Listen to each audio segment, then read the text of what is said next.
Bonjour à tous.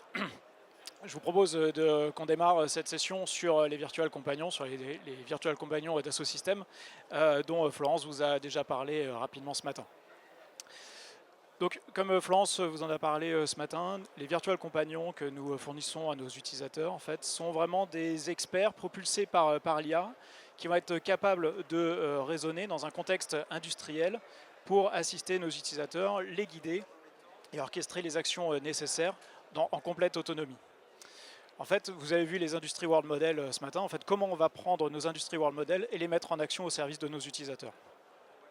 C'est vraiment, comme Florence vous l'a dit ce matin, pour nous, un nouveau mode de collaboration, de co-création et de coopération, co-usage entre les virtual compagnons et nos utilisateurs pour vraiment au service de l'utilisation de nos logiciels qui parfois peuvent être un peu compliqués.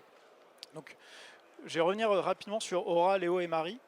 Aura, c'est vraiment l'expert métier qui va orchestrer les connaissances de l'entreprise et qui va les mettre en contexte, que ce soit des exigences de projet, la gestion de changement, etc., en contexte de l'industrie, mais également en contexte du client.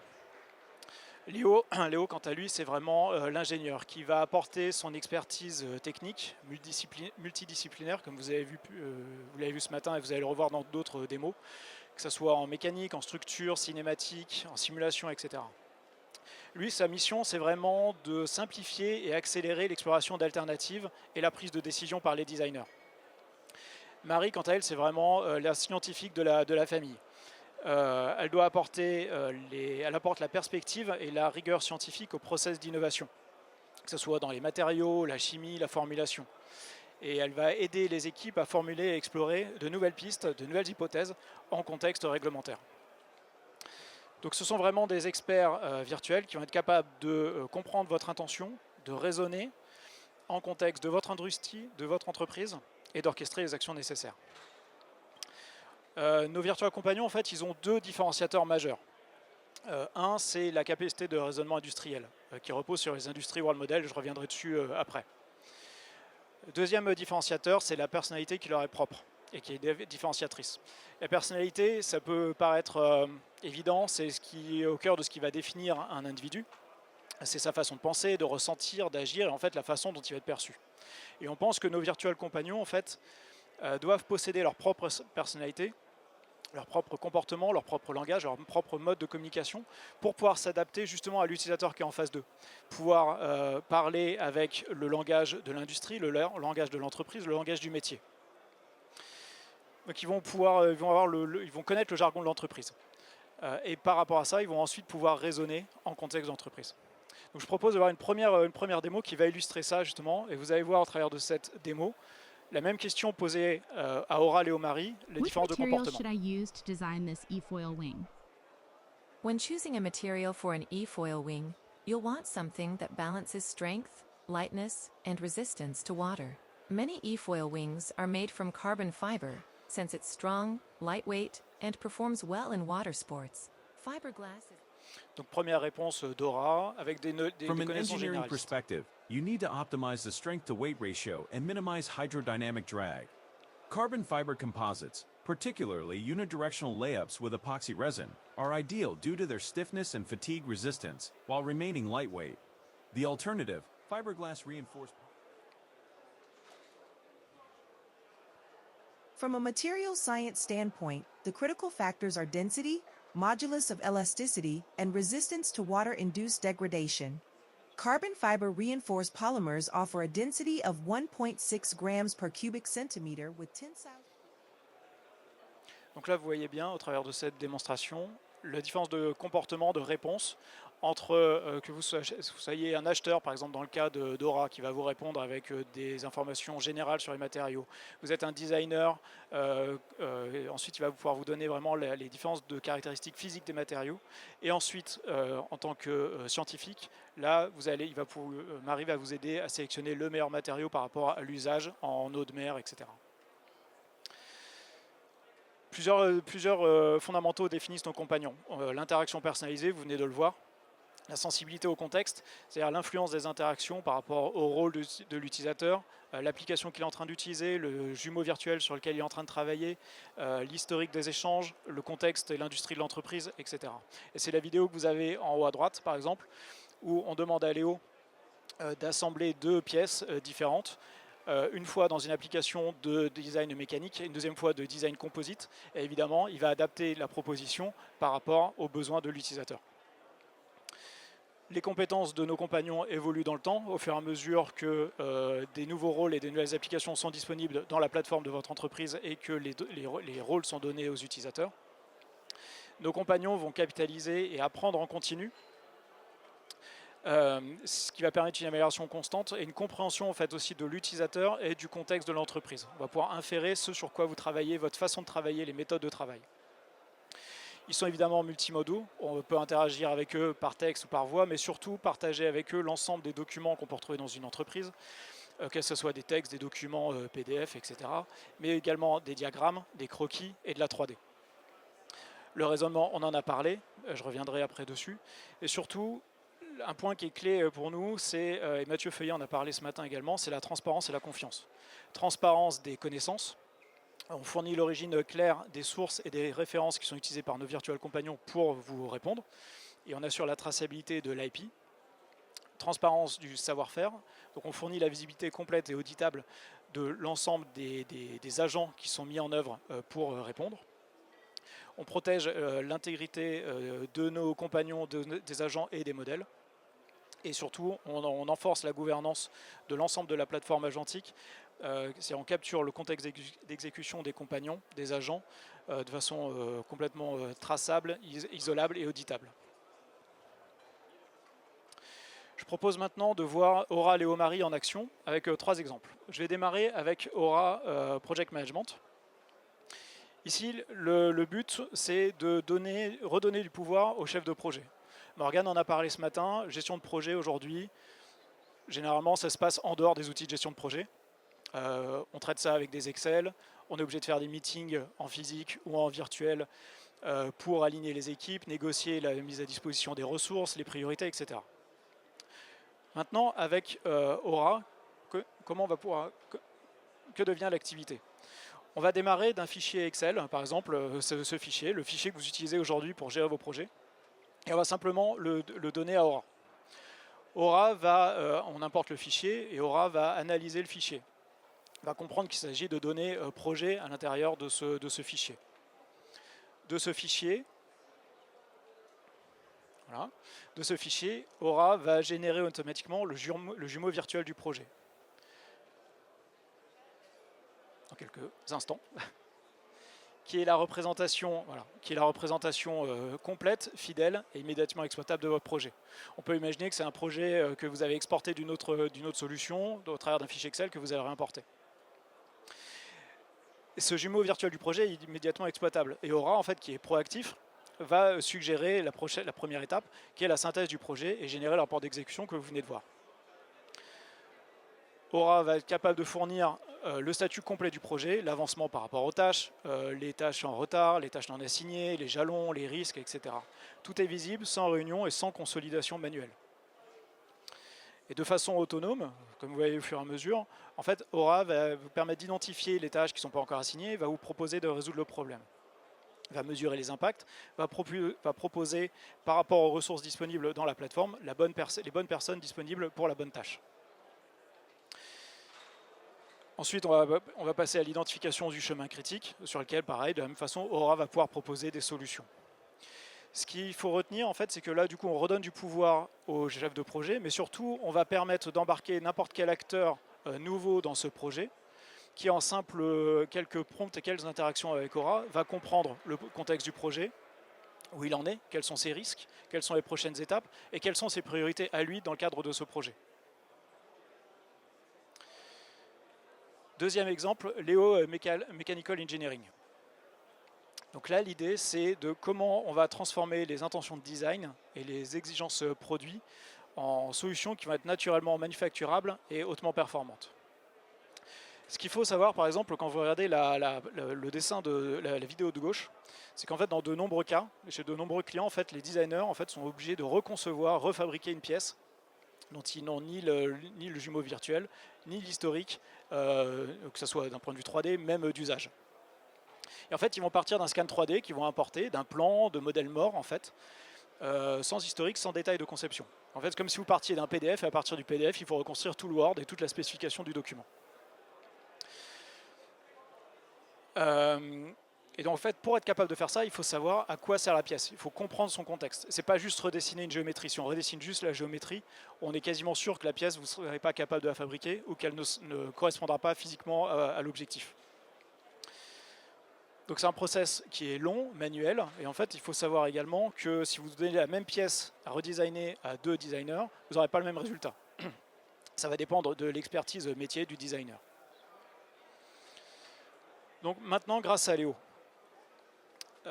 Léo va complètement changer, transformer le process d'ingénierie en une expérience générative. Il va commencer par comprendre l'intention fonctionnelle du design. Il sait que la pièce sur laquelle il va travailler est à intégrer dans un avion, fait partie d'un élément du train d'atterrissage.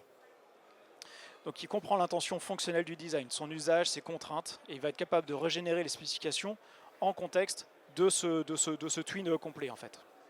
Et il va reconstruire un modèle paramétrique complet, donc qui va être complètement éditable, conforme aux standards de l'industrie. Donc il connaît à nouveau l'industrie dans laquelle vous travaillez, la même pièce, il ne va pas la faire de la même façon que ce soit dans l'aéro ou dans l'auto. Et ça de façon systématique, validée et tracée. Évidemment, il est capable de travailler sur plusieurs modalités. Là, on est parti d'un scan 3D par exemple, mais ça pourrait être à partir d'une image, d'un drawing. Juste des interfaces, comme vous avez pu voir dans la démo de Florence ce matin, où on spécifiait juste les points d'attache de la pièce et il redesignait la pièce par rapport à ces contraintes. Et donc il va être capable de générer des designs qui vont être optimisés et compatibles avec les exigences qualité et les principaux procédés de fabrication de votre industrie. Donc c'est là où on reconnecte avec les Industry World Models et la connaissance de l'industrie, grâce auquel Léo va s'assurer en permanence que les évolutions de design et la méthode de modélisation, donc c'est l'arbre de spécification que vous avez vu à un moment, vont respecter les contraintes. Et là par exemple, on voit que Léo a proposé au designer d'exécuter la simulation qui va permettre de valider le design en cours.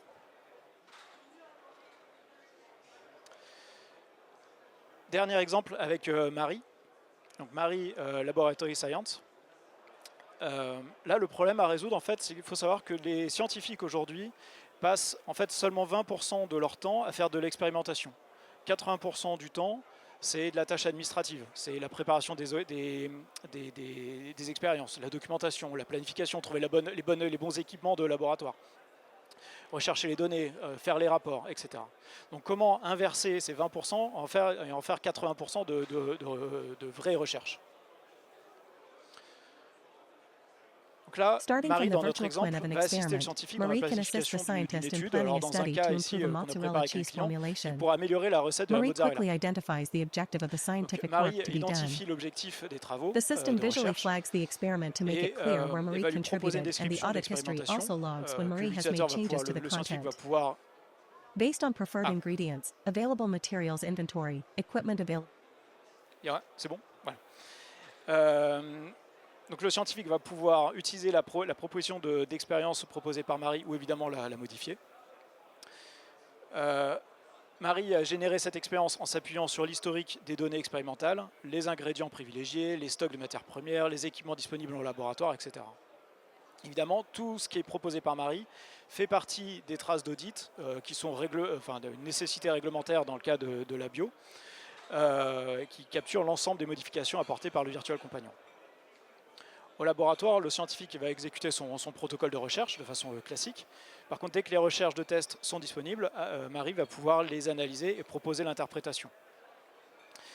Donc organiser par exemple les données dans un format structuré et qui va être compréhensible, et partageable également dans la plateforme collaborative, donc réutilisable avec d'autres utilisateurs dans un wiki et autres. Donc Marie analyse les données et va fournir une analyse approfondie de l'expérience et va pouvoir synthétiser à la demande. Donc tout ça repose et est mis en œuvre grâce à notre Industrial AI Platform. et les Industry World Model dont on a parlé ce matin, qui combinent les lois de la physique, par exemple l'aérodynamique, la résistance des matériaux, etc., avec les règles de l'industrie. En fait, les plus de 40 ans de connaissances qu'on a capitalisées et développées avec nos clients. Donc c'est des IA qu'on développe, qu'on entraîne, qui sont fondées sur la science, capables de comprendre comment les produits, les matériaux et les systèmes vont se comporter dans un monde réel. Et tout ça grâce en fait au raisonnement et la génération de chorégraphies agentiques qui vont orchestrer les modèles d'IA, la modélisation, les moteurs de modélisation, les moteurs de simulation, nos solvers qu'on développe depuis 40 ans, et les connaissances industrielles. Ça s'inscrit dans une plateforme globale que Florence vous a présentée ce matin, qui est un système complet de l'infrastructure jusqu'à l'expérience utilisateur au travers de nos marques, Katia, Simulea, Dalmia, Biovia, etc. C'est pour ça qu'on parle d'intégration verticale. Donc il y a vraiment, c'est une plateforme et une architecture qui est prévue pour répondre aux exigences de l'industrie, que ce soit la fiabilité évidemment pour les systèmes critiques, la précision scientifique, la traçabilité et la protection de l'IP de nos clients, et la conformité réglementaire et la souveraineté. La plateforme agentique, on en a parlé ce matin, c'est elle qui va mettre en vie, qui va mettre en œuvre les Industry World Model. C'est là où le raisonnement, la planification va s'exécuter. Nous, ce qu'on veut faire chez Dassault Systèmes, c'est vraiment des agents, des nouvelles classes d'agents qui sont autonomes, pilotés par des objectifs, qui sont long running, c'est-à-dire capables d'opérer dans la durée, et qui sont fondés sur la science, la simulation et les connaissances industrielles. Donc ça repose sur plusieurs piliers. Le premier, c'est le moteur de raisonnement. Pour ça, on va utiliser des LLM optimisés pour le raisonnement et qui sont ouverts. On va parler de NVIDIA Nemotron Super, par exemple, qu'on spécialise pour nos usages industriels. Et qui vont nous permettre d'inventer, de générer des chorégraphies dynamiques d'agents. Donc pas des workflows ou des process prédéfinis par nos développeurs ou par nos utilisateurs, mais vraiment qui vont être générés à la demande par le cerveau pour résoudre un problème. Et adaptés au contexte de l'industrie, du client, et guidés par les connaissances, le savoir-faire et la compréhension du client. Enfin, le deuxième pilier, c'est la partie orchestration et exécution des agents. Et là, on s'appuie sur des technologies standards qui permettent de passer à l'échelle, LangChain, LangGraph par exemple. Et des technologies également qu'on développe nous-mêmes, notamment pour la gestion de la mémoire, la gestion d'états partagés, qui vont permettre de connecter en fait, les agents et les utilisateurs, conserver le contexte et permettre aux agents de collaborer et de fonctionner dans la durée. Évidemment, des composants qu'on développe également de safety, qui vont permettre l'intégrité des agents, mais également de la plateforme. Le dernier point qui est important, c'est évidemment l'ouverture, avec une ouverture horizontale de notre plateforme.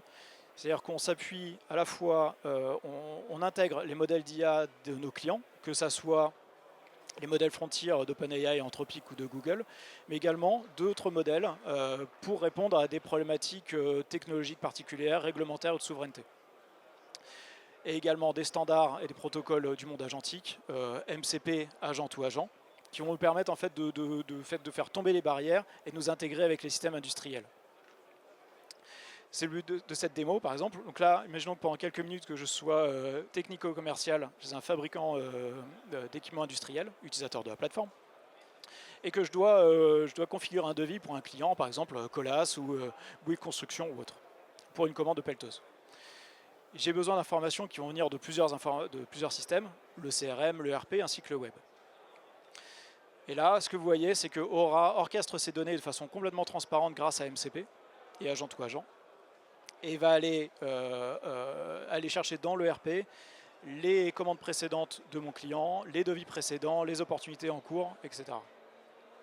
Il va pouvoir me proposer le prix le plus adapté, la configuration, mais également à la fin va pouvoir me proposer de mettre à jour le CRM avec l'ensemble des informations qu'il aura collectées et synthétisées.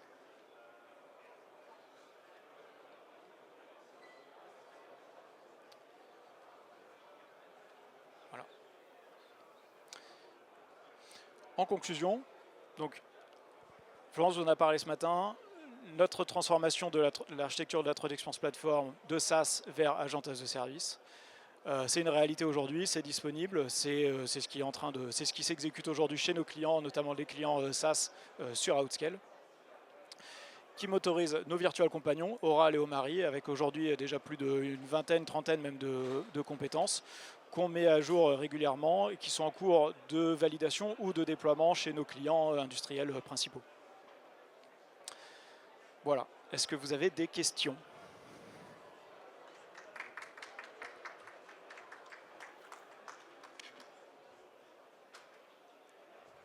Oui, bonjour, merci pour cette belle présentation. Comment est-ce que vous contrôlez les données qui arrivent? Est-ce que vous avez un système d'autocontrôle? Les données de systèmes tiers, par exemple? Oui. Et j'ai une deuxième question par rapport à la souveraineté. Vous parliez d'NVIDIA, vous alliez récupérer des données sur le web, mais quid de la souveraineté par rapport à ça?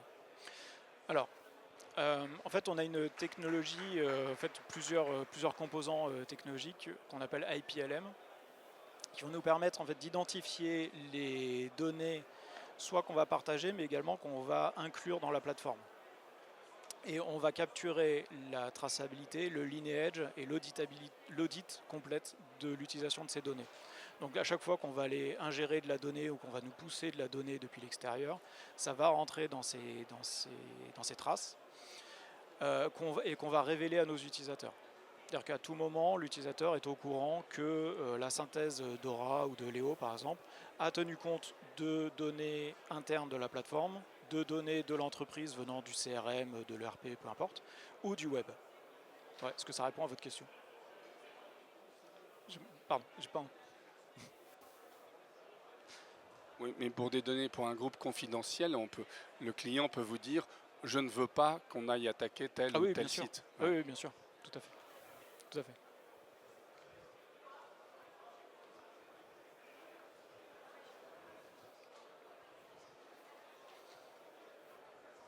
Merci beaucoup. Une petite question par rapport aux modèles. Donc j'ai vu... Vous m'entendez? Oui. Ah, parfait. Par rapport aux modèles open source, par exemple NVIDIA Nomotron, j'imagine quelque chose comme ça, ce que vous utilisez. Les modèles sont multimodaux. Par contre, si vos clients ont des modalités que le modèle n'a jamais vues, par exemple l'imagerie IRM ou X-ray, quelque chose comme ça, comment est-ce que vous faites travailler avec ce type de modalité? Alors, ça, c'est les modèles que vous avez là, c'est quelques exemples des modèles évidemment qu'on utilise. Notamment avec nos marques Medidata, Biovia par exemple qui sont dans la santé. On a énormément d'autres modèles d'analyse d'imagerie et autres. Donc soit on a des modèles qu'on utilise déjà nous, soit c'est des modèles qu'on pourrait nous rajouter et déployer dans la plateforme, soit sinon on peut consommer des modèles à l'extérieur par différents protocoles ou brokers en fonction du besoin du scénario. On veut vraiment être une plateforme vraiment ouverte, parce qu'on sait qu'on ne sera pas la seule plateforme agentique, on le voit déjà, quasiment tous les gros players ont annoncé leur propre plateforme d'entreprise, donc on sait qu'il va falloir les interagir, et on sait que les clients évidemment ont tous des expérimentations d'AI, ont développé leur propre modèle, ont fait des partenariats et autres, donc il faut intégrer tout ça. Merci.